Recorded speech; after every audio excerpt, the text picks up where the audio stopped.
Prezidente Republika Ramos Horta Simu Karta Kredensial Husi Embaixador Husi Nasaun Sanulu Rua.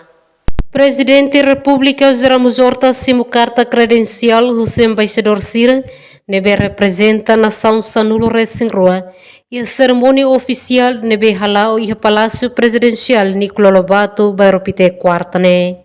Cerimônia ne marca início formal da missão diplomática Embaixador Siranian ba Timor-Leste no sublinha a relação internacional nasaunian nebe buras dadang. E habibang ne Presidente da República Ramos Horta hato bem-vindo ba Embaixador Sira nebe foi acreditado mai Timor-Leste no expressa linha compromisso auto-hameting relação bilateral ho Sirania nação ida-ida. E habibang ne Presidente da República hateten cerimônia hoje passo importante ida e a viagem diplomática Timor-Lestenian ou expansão da parceria diplomático e a continente toma no cria oportunidade de fomba cooperação.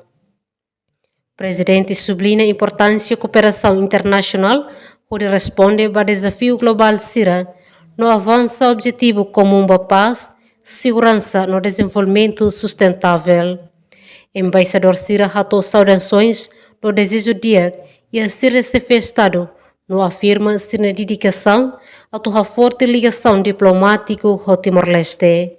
Cerimônia credencial ne reflete Timor-Leste ne esforço deve continuar a tu habelar ne enfatem diplomático no envolve a comunidade internacional e a região oi-oin. Emerenciana Pinto, Estel News.